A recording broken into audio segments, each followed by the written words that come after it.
Hey, Tobias. How you doing?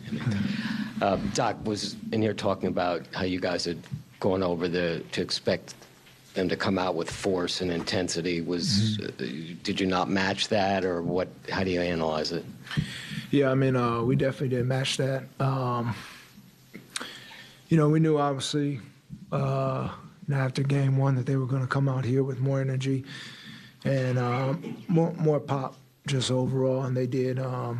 They got pretty much every 50-50 basketball that was out there, the hustle plays, offensive boards that led to, open threes as well.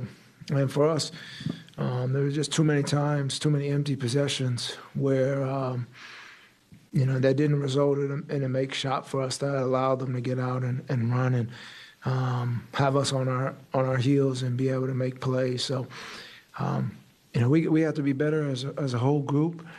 Defensively, we have to be better of keeping them in front of us for the majority of the game. And then offensively, we have to move the basketball and make plays for one another out there to lead to open looks and to make them, put them in positions to put them in closeout positions for us to drive and kick.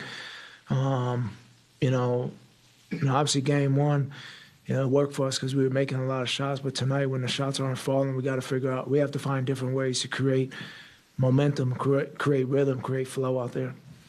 I guess to that point, you guys obviously have played way, way more games with Joel than without. But now with getting him back, just what are going to be the biggest keys to kind of recapture and just kind of click back into just the way you guys, played obviously for the majority of the season? Yeah, I mean, it's only been like 2 games without him. So, we obviously, it's not like we haven't played, half a season without him. So, it's just us figuring out ways to get him in his spots to be dominant out there. For him as well, just, getting the rhythm, getting comfortable out there on the floor to make his plays and play his game how he does. Obviously, they're showing different schemes defensively versus him, but we definitely got to get him going early in the game and see how they're playing and just fuel off of that. If they want to double team him, swing and get downhill, create some open looks for us as a whole group. But we'll adjust and make adjustments for game 3 and be ready to get a victory. Tobias, from a psychological standpoint, where are things at for you guys going to Philly for game 3? And that you obviously got what you wanted here in a split, but the MVP comes back and they have this type of a dominant performance. Yeah, I mean, we're on to the next page right now, and that's for us to go home and be ready to get a victory on our home floor. Obviously, this is not the performance we wanted in game 2. They came out and just took the victory, from early on in the game, and they just came out with that fire and that grit to win. But for us as a group, we know coming into game 3, we need to be ready and come out with that same type of energy, and find our momentum, find our energy, find our flow out there, and be able to be dominant. So that's our mindset. In the playoffs, I say it, more than anything, playoffs is about physical and mental recovery. So being able to say, okay, this wasn't our game, let's make adjustments, let's get ready for game 3, and let's get ready to have a hell of a night. And that's how we have to look at it. And at the same time, we just have to have that approach. It's the playoffs. Obviously, we swept round 1. We came in here, we won. So, a loss like this is like, nobody's sitting around saying, oh, my gosh, we're supposed to go undefeated all throughout the playoffs. But we know we have to get back on track for game 3.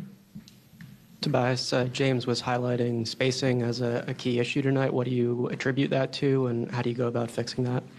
Yeah, I mean, I think that's for the whole group to figure out. Spacing and creating driving lanes, that's the biggest thing for us. And we can figure out different ways to gain more spacing.